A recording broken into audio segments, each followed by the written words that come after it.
I knew my marriage was over the moment my husband's mistress walked into the ballroom wearing the dress I had buried in the back of my closet. Not a dress like mine. Mine, the black satin one with pearl buttons down the spine. The one I wore on our 10th anniversary when Jason held my hand across a candlelit table and told me I looked like the kind of woman men ruined themselves for. The one I had not worn since my mother died, because after her funeral I could not stand how soft beautiful things still felt. Now it was wrapped around Madison Vale, a blonde consultant with red lipstick, a campaign flute, and a smile sharp enough to cut glass. The annual Partners Gala for Whitmore Development was being held in a luxury hotel on Michigan Avenue in Chicago. White roses climbed the walls. Violins played near a champagne tower.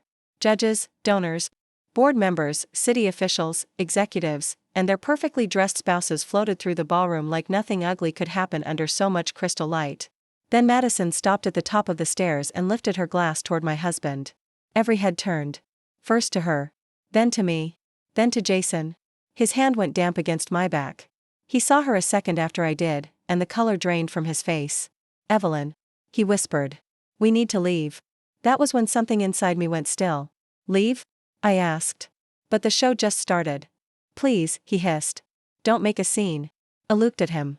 For 14 months, that had been his favorite command. Don't make a scene when I found hotel charges on our card. Don't make a scene when he came home smelling like perfume I did not own. Don't make a scene when he deleted messages at breakfast. Don't make a scene when he told me I was imagining things because grief had made me fragile. But I was done letting him call my instincts madness. Madison walked toward us slowly, heels clicking on marble, enjoying every stare. She placed her hand on Jason's sleeve before she even greeted me. "Jason," she said, then looked me up and down. "Evelyn. What a surprise." Her voice was sweet and poisonous. I stared at the dress. "That belonged to me." Madison widened her eyes in fake innocence. "Really?" Jason said it was just sitting around, forgotten. A murmur rippled through the room. Jason stepped between us. "Madison, stop." "Oh, now you want privacy," she said, still smiling. I felt heat crawl up my throat, but I refused to lower my eyes.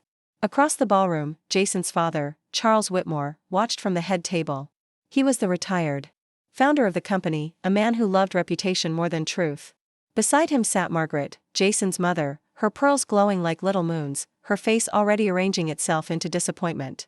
She had never forgiven Jason for marrying the interior designer from a working-class family instead of some woman from their country club. I had spent 12 years smiling at their tables. I had hosted their donors. I had paused my career. I had sold the small house my mother left me so Jason could buy a bigger stake in the family company. I had raised our daughter, Lily, while he traveled, networked, drank with investors, and built an image on my money and my silence. Now his mistress was standing in my dress, in his ballroom, under his company logo. I turned to Madison. "Did he tell you I wore that dress the night we renewed our vows?" Her smile flickered. "He told me you didn't care about things like that anymore." That hurt more than the dress. He had not just betrayed me. He had rewritten me into a cold, boring wife so another woman could feel chosen. Jason grabbed my wrist. "Evelyn, you're embarrassing yourself." The sentence landed like a key in a lock. I pulled my hand free and slapped him. The sound cracked across the ballroom. The violin stopped. A waiter froze with a tray of champagne. Jason staggered half a step, one hand against his cheek, staring at me as if objects he owned were not supposed to move on their own. I spoke loud enough for the nearest tables to hear. "You used my inheritance to build this life. You used my labor to keep it clean. Then you used my closet to dress the woman you were sleeping with." "Evelyn," he said, panic breaking his polished face. "I can explain." "You've had 14 months to explain." Madison's eyes cut toward him. 14 months. There it was. The first crack. Jason looked from her to me. "This isn't the time." "No," I said. "This is exactly the time." I opened my clutch. Jason looked down, and for one brief second, I watched him realize I had been too quiet lately. I had stopped asking where he was. I had stopped crying in the bathroom. I had stopped checking his pockets. I had stopped begging him to come home. Quiet women scare men who mistake silence for surrender. I pulled out a cream envelope with his full name printed across the front. His eyes fixed on it. "What is that?" "Your copy of the divorce petition." His hand did not move. So I let the envelope fall at his feet. "And attached," I said, "are hotel receipts, jewelry invoices, transfers to Madison's consulting company, the Aspen flight deposit, and the first batch of documents showing how company money was used to make your affair comfortable." The room changed. Gossip had been entertainment. Fraud was a threat. A board member straightened in his chair. The company's general counsel leaned toward Charles. Madison's face lost its color. Jason bent to pick up the envelope, but his fingers shook. "You're unstable," he said. For months, that word had been his cage for me. Unstable when I noticed lies, unstable when I cried after my mother's death. Unstable when I asked why his shirt smelled like another woman. Tonight it did not cage me. It unlocked me. I turned to the room. My attorney has already delivered copies of the relevant financial records to the appropriate parties. Nobody has to take my word for it. I learned from my husband that words can be very cheap. Jason's jaw tightened. "You vindictive, careful," I said. "There are phones everywhere." He looked around. There were. A dozen at least. I looked at Madison. "Keep the dress tonight. It has survived worse hands than yours." Then I looked back at Jason. "Lily is at my sister's house. She is safe. Do not go there. Do not call her school. Do not move money. Do not step into our home. Before my lawyer contacts yours." His eyes flared. "You can't keep my daughter from me." "No," I said. "But I can keep her away from chaos. You'll regret this. Maybe. But not as much as you will." I walked out without running. That took every bit of strength I had. My legs shook. My throat burned. My heart punched my ribs so hard I thought I might collapse before reaching the lobby. But I kept my spine straight because every woman in that ballroom needed to see one of us leave without begging. Outside, March wind came off the river cold enough to slice through satin. Traffic rushed along Michigan Avenue like my life had not just split in two. I walked half a block in heels before ducking into the shadow of a closed boutique. Only then did I bend over and breathe. My phone buzzed. A text from my sister, Claire. "You okay?" I typed with trembling fingers. "Not yet. But I did it." Her reply came instantly. "Come home." Home. For 12 years, I thought home meant the limestone house in Lincoln Park, Lily's drawings on the refrigerator, my mother's blue vase on the mantel, Jason's cufflinks on the dresser, but maybe I had mistaken walls for safety. My phone buzzed again. Unknown number. "You should have stayed quiet, Evelyn. You have no idea what he already put in motion." Then another. "Ask him about the trust. Ask him what he filed yesterday." A black SUV stopped at the curb. Claire was driving in sweatpants, hair in a knot, fury all over her face. I got in and showed her the messages. For the first time that night, my sister looked afraid. Because Jason had not just humiliated me. He had been planning to erase him. By 6:15 the next morning, I was sitting in a glass conference room 34 floors above LaSalle Street while my divorce attorney read the anonymous texts without blinking. Denise Palmer was 58, silver-haired, sharp-eyed, and dressed in navy suits that looked like armor. When I first met her 3 weeks earlier with a folder full of receipts, she said, "You're not crazy. You're early." Now she slid my phone back to me. "Tell me about the trust." "My mother left me a small house in Evanston and a life insurance policy," I said. "I sold the house 11 years ago so Jason could buy into Whitmore Development. Part of the money went into our home. The rest went into what Charles called a family investment trust. He said it would protect Lily." "Did you have your own lawyer?" "No." Denise did not scold me. That made it worse. She opened a folder and turned a page toward me. "Yesterday afternoon, before the gala, Jason filed an emergency petition. He claims you are emotionally unstable, financially reckless, and potentially harmful to Lily. He asked for temporary control over her education decisions, restricted access to joint assets, and an order preventing you from removing records from the marital home." The room tilted. "He filed that before Madison walked in wearing Mistress?" "Yes." I thought of Jason's damp palm in the elevator. "We need to leave." Not because he cared about my dignity. Because the public scene had ruined the private trap he had set. Denise tapped the filing. "He needed you to look irrational. If you had screamed, thrown wine, attacked Madison, or chased him through that ballroom, he would have used it this morning. So the slap, not ideal," she said. "But manageable. The bigger issue is that he moved first." I had thought I was preparing for war. Jason had already declared it. At 8:30, Claire and I arrived at the Lincoln Park house with a police standby. The house smelled like lemon cleaner and Jason's cedar cologne. It hurt more than I expected. I moved quickly: passports, birth certificates, Lily Skull records, medical files, my laptop, hard drives, my mother's letters, the blue vase from the mantel. I left the framed wedding portrait face down on the dining table. Upstairs, my side of the closet looked as if someone had gone through it. The drawer where I kept my mother's jewelry box was open. The box was gone. My mother's emerald ring. Her bracelet. The tiny locket with a picture of me at 7. None of it would matter to a man like Jason, but it was the only part of my mother I could still hold. Claire found me sitting on the closet floor. "He took her," I whispered. Before she could Answer, the officer called from downstairs. Mrs. Whitmore? There's someone at the door. Madison stood on my porch in a camel coat, eyes red, hair pulled back like she had not slept. Without the lipstick and stolen confidence, she looked younger. Claire stepped in front of me. Absolutely not. Madison lifted both hands. I'm not here to fight. You wore my sister's dress in front of 300 people. I know. I was wrong. But Jason lied to me too. I nearly shut the door. Then she said, there's another woman. And there's more than one account. Denise's warning echoed in my head. Men like Jason are most dangerous when their image cracks. I stepped onto the porch. You have 2 minutes. Madison swallowed. He told me you were separated. He said the marriage was over except for appearances because of Lily and the company. He said you knew about me. I said nothing. I found a picture of you in the dress last week. I confronted him. Helladin said maybe wearing it would finally make you understand. The cold moved through me. He wanted you to wear it? She nodded. He said you needed a push. Claire cursed under her breath. Madison pulled a flash drive from her purse. Texts. Voice memos. Transfers. He used my consulting company to move money. At first, I thought the payments were legitimate. Then I found payments to a woman in Denver and another in Scottsdale. Last night, after you left, he told Charles the first stalked him. This morning my contract was cut off, and his lawyer accused me of extortion. I almost laughed. There it is. What? The Jason Whitmore experience. Eventually, every woman near him becomes crazy on paper. Madison flinched, but did not argue. I took the flash drive. I don't forgive you. I'm not asking you to. Good. She wiped her cheek. One more thing. He said he moved jewelry to a safe deposit box. He said if you behaved, he might return it after the hearing. Something inside me snapped clean instead of jagged. Which bank? She told me. By noon, Denise had the flash drive. By 5, I was in Claire's guest room watching Lily build a blanket fort with her cousins as if the world had not split open under us. Lily was 8, with Jason's dark hair and my mother's stubborn chin. That night, she crawled into bed beside me. Are you and Dad getting divorced? I closed my eyes once. Yes, baby. Because of the lady in the dress? I turned toward her. You saw? A girl at school showed me a video. Rage rose so deep it had no sound. I'm sorry, I whispered. You should never have had to see that. Lily picked at the blanket.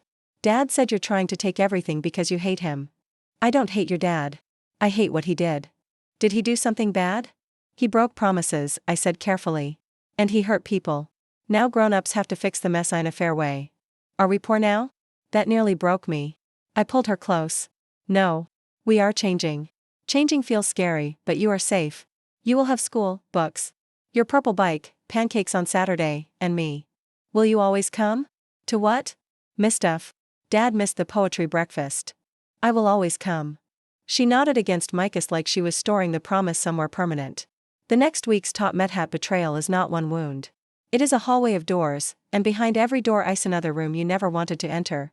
Jason froze our joint credit card and told his attorney I had emptied accounts, even though Denise moved only the legally permitted amount. He emailed Lily's school saying all pickup changes required his approval. He told neighbors I had suffered a breakdown. He told mutual friends I was obsessed with Madison and inventing fraud out of jealousy. The worst part was how many people wanted the comfortable lie.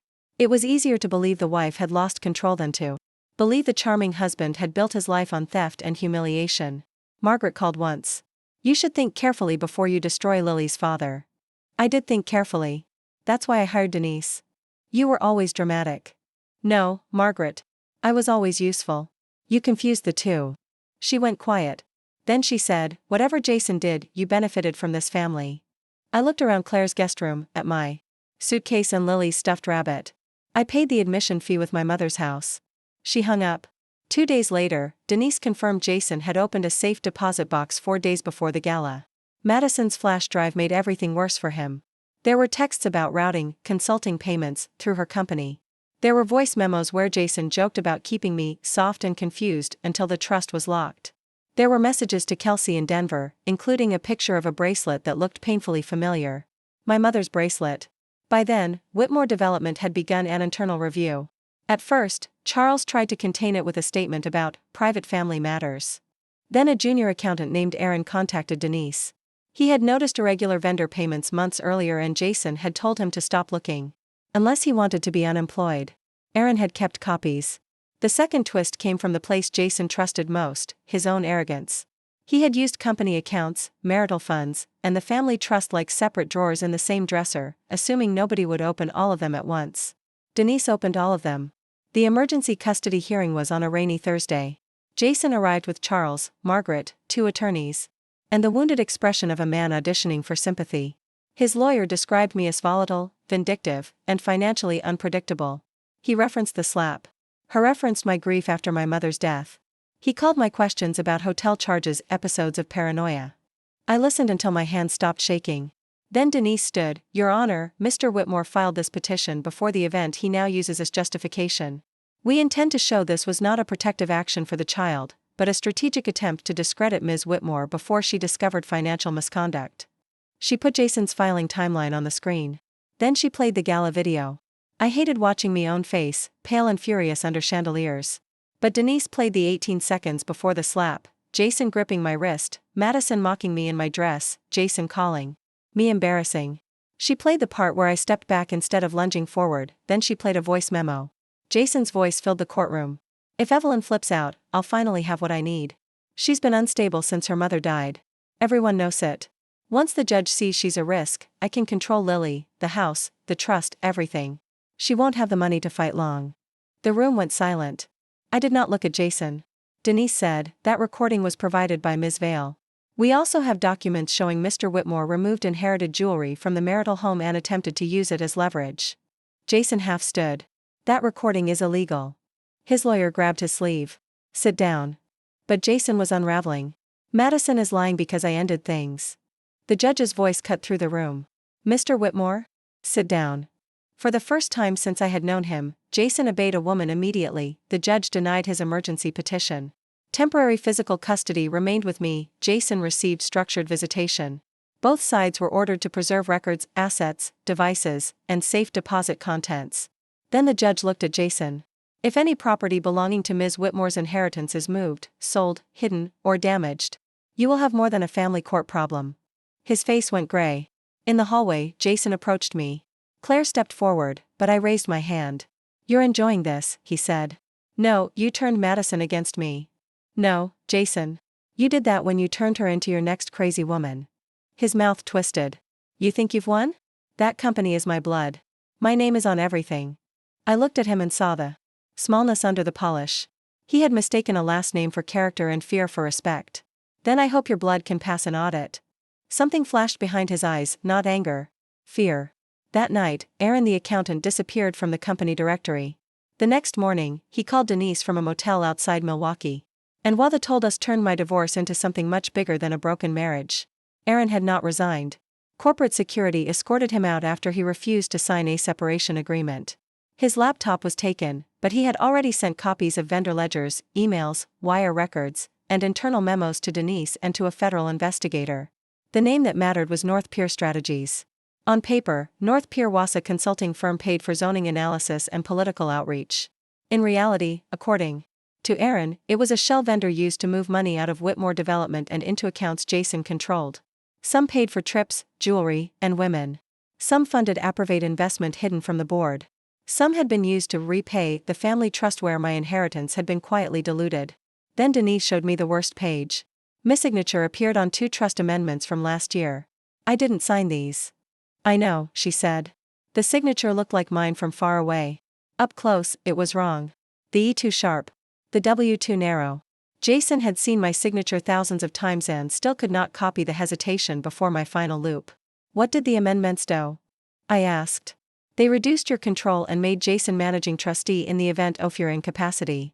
Incapacity. The word cracked the air. The comments about my grief. The suggestions that I see a psychiatrist. The way he told friends I was forgetful. The emergency petition. The pressure not to make a scene. He had not simply wanted to leave me. He wanted to make me disappear legally while standing beside me in photographs. The third twist was not another woman or another account. It was that my husband had been building a paper coffin with my name on it. 2 nights later, Madison called again. "I know you don't want to hear from me," she said. "You're right. There's a board dinner tonight at Charles's house. Jason is going to tell them you forged the documents to frame him. He's bringing a psychiatrist who will say you show signs of paranoid delusion. I've never met a psychiatrist for him." "I know. Jason said nobody will believe you over a doctor." I called Denise. She was silent for 4 seconds, which was the closest I ever saw her come to rage. Send me the address, she said. And do exactly what I tell you. Charles Whitmore's house sat in Lake Forest behind iron gates and perfect hedges. I had spent Thanksgivings there, smiling while Margaret corrected the way I held serving spoons. That night, I arrived in Denise's car with Claire beside me and a process server in the back seat. We were not invited. That was the point. Through the dining room windows, I saw the board gathered around Charles's long table. Jason stood near the fireplace, performing calm. Beside him sat Athen man with silver glasses and a leather folder. Margaret sat at the far end, pearls glowing. Denise rang the bell. A housekeeper opened the door and froze when she saw me. Tell Mr. Whitmore his daughter-in-law is here, Denise said. I'm not supposed to. The process server stepped forward. We have service for multiple parties. That got yous inside. The dining room fell silent when we entered. Jason's face went from surprise to fury. Get out. Denise smiled without warmth. Since you were apparently discussing my client's mental health, forged legal documents, and company governance, we thought accuracy might be useful. Charles rose. This is private property. And these are subpoenas, Denise said. The process server began handing envelopes to board members, to Charles, to Jason, and finally to the man with silver glasses, Dr. Nolan Pierce. I looked at him. We've never met. He adjusted his glasses. I cannot discuss confidential matters in this setting. There are no confidential matters between us, I said. Because we've never met. Jason stepped toward me. You are proving my point. I turned to the board. Am I? Or did my husband invite a doctor to diagnose a woman he never examined, based on information from the man accused of forging her signature? A murmur moved through the room. Charles slammed his palm on the table. Enough. But he was done being managed by rich men pounding furniture. No, Charles. Not enough. I sold me mother's home so Jason could buy into this company. I hosted your donors. Designed your model units for free, raised your granddaughter while your son chased women through hotel lobbies, and smiled while your wife treated me like a temporary inconvenience. Then Jason stole from me, lied about me, forged my name, and tried to build a legal record that I was unfit to raise my child. Margaret's face tightened. You are hysterical. I looked at her. Thank you for demonstrating the family strategy. One board member, Patricia Bell, leaned forward. She had always been cool to me, but never cruel. Jason, she said, is there a forged signature allegation? Jason laughed. This is absurd. Denise placed copies of the trust amendments on the table. There is also evidence of transfers through North Pier Strategies. At the name North Pier, Charles's expression changed. Just a fraction. But Patricia saw it. So did I. Jason said, those are privileged company matters. No, Patricia replied. Those are board matters. Power has a smell when it changes hands. That night it smelled like expensive candles and fear. Dr. Pierce stood. I think I should leave. Denise handed him another envelope. You should also call an attorney.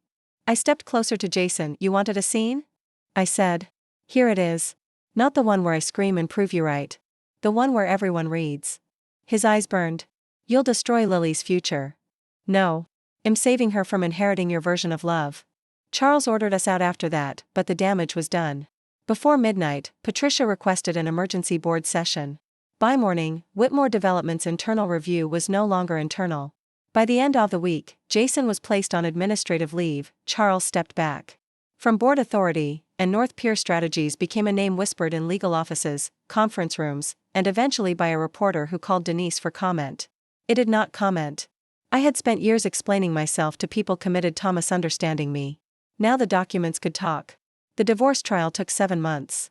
By then, Lily and I were living in a rented 2-bedroom apartment near her school. It had radiator, heat, creaky floors, and a view of an alley where someone had painted a tiny yellow bird in a brick wall. It was not the Lincoln Park house. It did not have a wine fridge or custom cabinets I designed during Lily's naps. But no one lied in it. No one walked through the door smelling like secrets. No one told me I was too sensitive for noticing pain. Lily and I bought plates from Target, hung string lights in her room, and ate cereal for dinner the first night because neither of us could find the pots. She taped a sign to her door that said, Lily's room, knock first, unless pancakes. Jason's visits with Lily were supervised at first because the court worried about manipulation. He hated that word. He preferred strategy, guidance, positioning. But a social worker wrote what I had known for years. Jason did not speak to Lily so much as recruit her. He asked if I seemed angry. He asked if I talked about money. He asked if she missed the old house. Lily told the social worker, "Dad asks questions that feel like homework with traps." When Denise read that line to me, I had to sit down. Children know. The black dress disappeared after the gala. I assumed Madison kept it or threw it away. Then one afternoon a package arrived at Denise's office with no return address. Inside was the dress, sealed in dry cleaner plastic. A note was pinned to the hanger. "Ishold never have worn it. He wanted me to hurt you. I'm sorry. I stared at the satin and the small wine stain near the hem. Denise asked, "Do you want to keep it as evidence? Do we need it?" "No, then no." I took it home and laid it across my bed. It had about the woman I had been when I wore it first. She was 35, hopeful, tired, still convinced that devotion could make a man honest. I did not hate her. I wished I could go back and hold her hand. The final hearing happened in January, on a morning so cold the courthouse windows were white at the edges. Jason arrived thinner, older, and furious in a quieter way. Charles was not beside him. Margaret sat 2 rows behind him as if distance could save her from association. Madison testified first. She wore a plain gray suit and no makeup. She admitted the affair, the dress, and the payments through her company. She testified that Jason told her I was unstable, that he planned to use my reaction at the gala in court, and that he discussed moving my jewelry. Aaron testified by video. He explained vendor records and North Pier payments. Numbers have a way of sounding calm even when they describe betrayal. The forensic document examiner testified that my signatures on the trust amendments were not genuine. Dr. Pierce did not testify. His attorney submitted a statement saying he had not performed a formal evaluation of me and had relied on collateral information provided by Jason. Denise translated that in the hallway as, "He got caught being expensive and stupid." When it was my turn, I took the stand with my hands folded so they would not shake. Denise asked about my marriage, Lily, my mother's inheritance, the trust, the affair, the gala, and the forged documents. Then she asked, "When did you realize Mr. Whitmore was not simply unfaithful, but attempting to control the narrative of your mental stability?" I looked at Jason. He looked away. "When I saw the emergency petition," I said. "He filed it before I confronted him publicly. He needed me to look unstable before anyone looked at the money." "And how did that affect you?" "It made me question every conversation after my mother died. Every time he called me sensitive, every time he said I forgot things. Every time he said I needed rest or help or quiet. I realized he was not worried about me. He was documenting me." The courtroom went silent. "What do you want from this court?" Denise asked. I thought about saying justice. Revenge. Everything. Then I thought about Lily asking if we were poor, my mother's blue vase on our apartment windowsill, and the way peace felt strange after years of chaos. "I want safety for my daughter," I said. "I want my mother's money separated from his lies. I want my name removed from documents I did not sign. And I want to stop being punished for finally telling the truth." Jason's attorney tried to make me look bitter. "Mrs. Whitmore, isn't it true you publicly struck my client?" "Yes." "And isn't it true you wanted to humiliate him?" "No." He raised an eyebrow. "No? I wanted him to stop humiliating me." "You enjoyed watching his reputation suffer, didn't you?" I looked at Jason. The man I had loved was still in there somewhere, or maybe only the outline of him. But love without respect is just a haunting. "No," I said. "I enjoyed surviving it." That answer ended up in a local article weeks later. The judge's ruling was not a movie moment. Real justice is slower, drier, written in paragraphs and numbered orders. But every paragraph returned a piece of my life. I received primary physical custody, with Jason granted structured visitation and mandatory co-parenting counseling. The forged trust amendments were invalidated. My inherited contribution was traced and protected. Jason was ordered to return my mother's jewelry or pay assessed value, though he could never pay what it was worth to me. The marital home was to be sold, with my separate property interest recognized first. Several financial issues were referred for investigation outside family court. Then the judge looked at Jason. "Mr. Whitmore, this court is particularly troubled by the attempt to use allegations of mental instability as litigation strategy while simultaneously engaging in concealment of assets. Weaponizing a spouse's grief is beyond ordinary misconduct." Jason did not move. I felt Claire's hand grip mine. Afterward, in the hallway, Margaret approached me. For one wild second, I thought she might apologize. "You got what you wanted," she said. "No," I replied. "I got what was left. Lily will suffer because of this." "Lily suffered because everyone in your family taught Jason that consequences were optional." She slapped me. It was not hard, but the sound was sharp. Everyone turned. Margaret looked shocked by her own hand. I touched my cheek and almost laughed. "Thank you," I said. Her eyes narrowed. "For what?" For showing the hallway exactly what restraint looks like. A sheriff's deputy stepped over. Margaret backed away, pale. Claire muttered, like mother, like son, and Denise whispered, please don't make me enjoy this in a courthouse. That clip never went viral like the gala did, but the people who needed to see it saw it. Charles did not attend the sale closing for the house. Jason did. He sat across from me in a conference room with blank walls while signatures moved the Lincoln Park house out of our lives. He looked at me when the escrow officer left. Was it worth it? He asked. I capped my pen. Ask me in 2 years. He gave a bitter smile. You think you're free? I know I am. You'll miss that house. I already did. While I lived in it. That landed. He looked down at his hands. No wedding ring. No watch. Just pale skin where symbols used to be. I loved you, he said. I believed that he believed it. You loved having me. That's different. His eyes filled. For years, I had waited for him to cry over the damage he caused. Now that he did, it brought me no satisfaction. Evelyn, he whispered. I lost everything. No, I said. You lost what you used wrong. A month later, Whitmore Development announced Jason's termination. The statement was cold and full of phrases like fiduciary obligations and leadership transition. Charles retired, for health reasons. Patricia Bell became interim chair. North Pier Strategies became part of an investigation that moved slowly, then suddenly, as these things do when enough people start protecting themselves by telling the truth.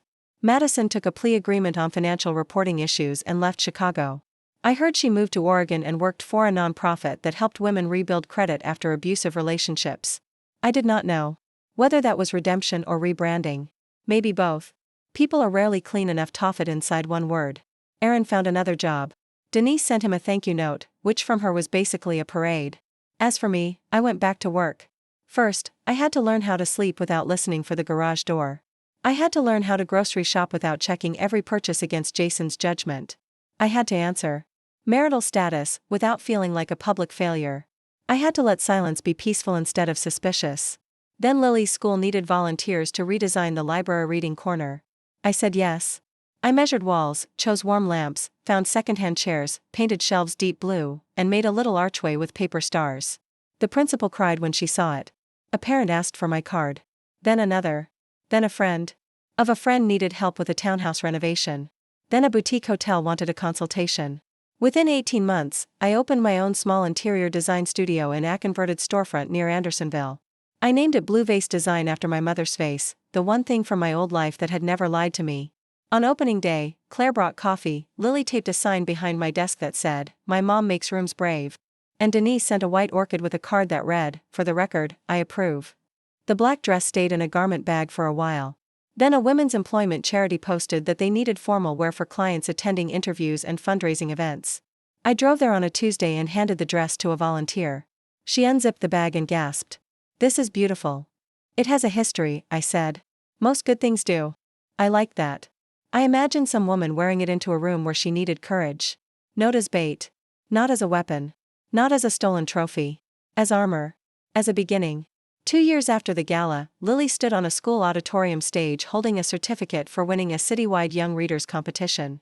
She was 10 now, taller, serious when nervous, her hair pinned back with a crooked clip. I sat in the front row with Claire. On one side and an empty seat on the other because Jason had said he might come, then did not. For a while, that empty seat hurt. Then Lily stepped to the microphone and read her essay about storms. She wrote that storms sound scary against windows, but they also wash streets clean.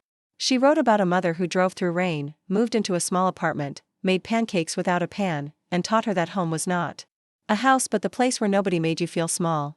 I cried so hard Claire handed me 3 tissues and whispered, "You are embarrassing our entire bloodline." When Lily finished, the room stood up. She ran down the steps into my arms. "You came," she said, "I promised." Jason called that night. Lily spoke to him for 4 minutes, told him about the certificate, then handed me the phone. "He wants to talk to you." I stepped onto our small balcony. Spring rain fell over the alley, making the yellow bird on the brick wall shine. "Hello." Jason was quiet. "I'm sorry I missed it." "Tell Lily that." I did. "Tell her again." He breathed out. "I found something. Your mother's locket. It was in an old briefcase. I thought everything had been returned, but this was stuck in the lining." My hand tightened on the phone. The locket held a picture of me at 7 and a picture of my mother at 28, laughing at some picnic before I was old enough to understand that mothers had lives before daughters. "I'll mail it," he said. "No, bring it to Lily's next therapy drop-off. Give it to the receptionist. Do not make it a scene." A sad breath moved through the line. "You still don't trust me?" "No, do you think you ever will?" I watched rain collect on the balcony rail. "Trust is built by doing the right thing when it does not get you anything." He was silent. Then said, "I really did love you."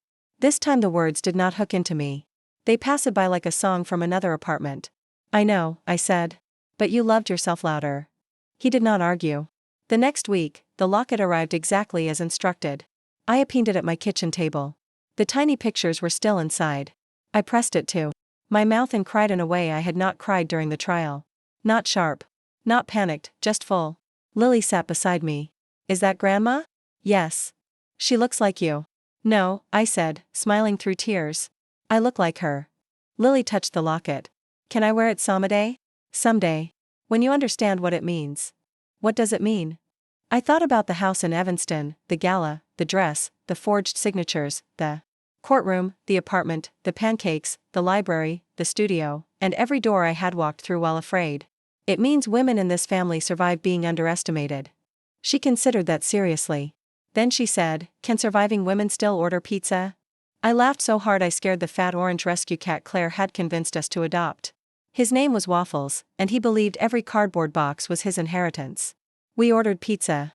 Lily wore pajamas. I wore sweatpants. The locket sat on the table between us, catching the kitchen light. No chandeliers.